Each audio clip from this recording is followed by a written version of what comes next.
Hello students, तो जैसा कि आपको पता ही है कि इतिहास की परीक्षा के लिए लगातार हम इस पेपर का सॉल्यूशन डाल रहे हैं, जिसमें कि हमने वस्तुनिष्ठ प्रश्नों का सॉल्यूशन देख चुके हैं हम।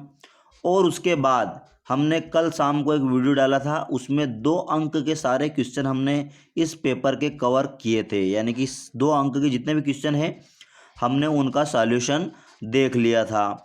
अब आज के इस वीडियो में हम जितने भी 3 अंक के जो क्वेश्चन हैं, 3 अंक के जो क्वेश्चन हैं बच्चों, उनका हम सॉल्यूशन देखने वाले हैं। यदि आपने पिछले 2 वीडियो नहीं देखे हैं तो इस वीडियो के डिस्क्रिप्शन में हमने लिंक दे दी है उसकी, आप वहां विजिट करके उन दोनों वीडियो को देख सकते हैं। अब हम देखने वाले हैं बच्चों इस पेपर के जितने भी 3 मार्क्स के जो क्वेश्चन हैं उनका सॉल्यूशन। तो बच्चों यहाँ पर देख सकते हो आप, क्वेश्चन नंबर 16 से स्टार्ट हो रहे हैं 3 अंक के क्वेश्चन। और जो फर्स्ट क्वेश्चन है कि उत्तर मौर्य काल में विकसित राजत्व के विचारों की चर्चा कीजिए। और जो दूसरा क्वेश्चन है इसी के अथवा में कि 6ठी शताब्दी ईसा पूर्व के सिक्कों के अध्ययन से किस प्रकार इतिहासकारों को विभिन्न प्राचीन राज्य व्यवस्थाओं के बारे में जानकारी मिलने में सहायता मिली, वर्णन कीजिए। तो बच्चों यहाँ पर अब हम इन दोनों क्वेश्चन में से केवल इस क्वेश्चन का ही आपको सॉल्यूशन दे पाएंगे। तो आइए देखते हैं बच्चों इस क्वेश्चन का आंसर। तो बच्चों आप यहाँ पर देख सकते हो कि उत्तर मौर्य काल में विकसित जो राजत्व का सिद्धांत था वो किस प्रकार का था, यहाँ से आप कैप्चर कर सकते हो। तो पहले यहाँ पर पूर्व मौर्य काल के राजत्व का सिद्धांत बताया गया है और उसके बाद में जो मौर्य काल है उसका राजत्व का सिद्धांत बताया गया है। तो यहाँ से आप कैप्चर कर सकते हो बच्चों यहाँ पर, ठीक है। उसके बाद तो बच्चों पढ़ाई में डाउट्स आते हैं, सॉल्व नहीं हो पा रहे, घबराओ मत। इसका सोल्यूशन है डाउट एंड टैप। जिस भी सवाल में आपको डाउट है उसकी फोटो खींचो, क्रॉप करो और 5 सेकंड के अंदर अंदर आपको उसका वीडियो सोल्यूशन मिल जाएगा, वो भी बिल्कुल फ्री में। यानी अब आप पूछिए अपने अनलिमिटेड सवाल कहीं भी कभी भी।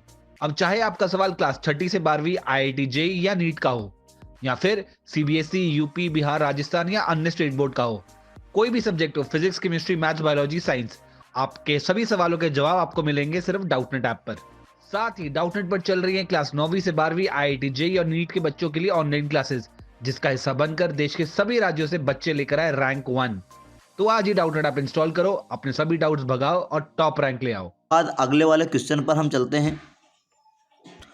उसके बाद बच्चों यहाँ पर आप देख सकते हो, लिंगायत कौन थे, सामाजिक एवं धार्मिक क्षेत्र में उनके योगदान की व्याख्या कीजिए और बौद्ध धर्म के 4 आर्य सत्य क्या हैं।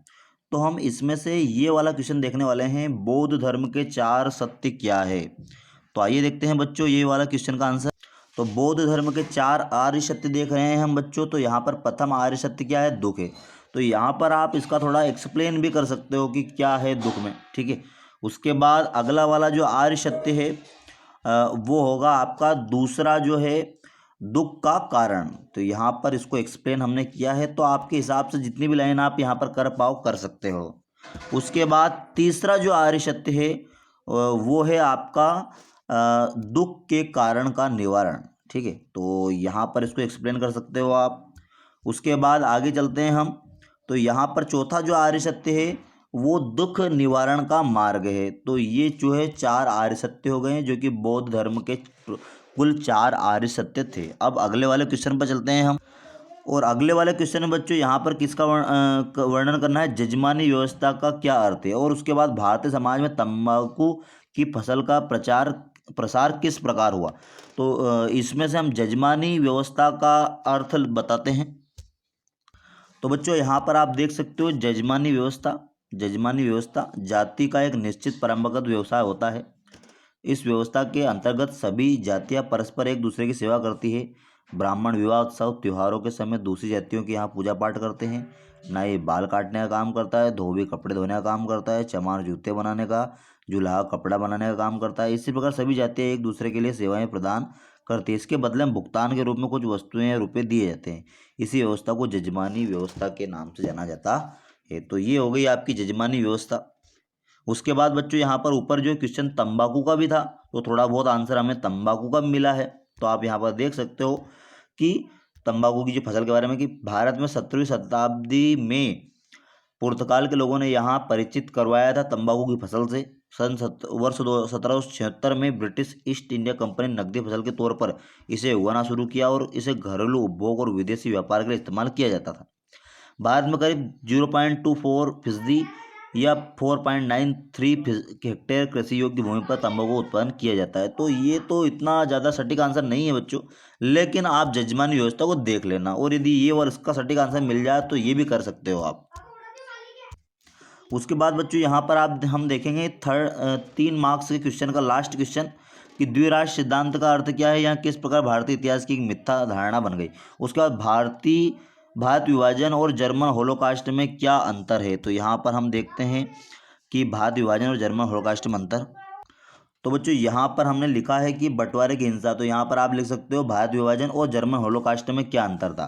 तो यहाँ पर दो अंतर बताए हैं हमने कि 1947-48 में भारतीय उपमहाद्वीप में हत्या की कोई सरकारी मुहिम नहीं चली, जबकि नाजीवाद शासन में यही हो रहा था, यानी कि नाजीवाद शासन में सरकार ही हत्या करवा रही थी, जबकि भारत विभाजन में ऐसा नहीं था। भारत विभाजन के समय जो भी नस्ली सफाया हुआ वह सरकारी निकायों का नहीं बल्कि धार्मिक समुदायों के स्वयंभू प्रतिनिधियों की कारगुजारी थी। तो ये दोनों में अंतर हो गया है बच्चों।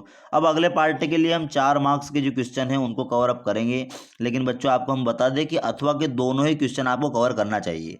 हमें जितने मिले हैं उतने हमने बता दिए हैं, आपको दोनों ही क्वेश्चन ऊपर या नीचे के दोनों को ही अथवा के दोनों के ही करने हैं तैयार। Thanks for watching this video.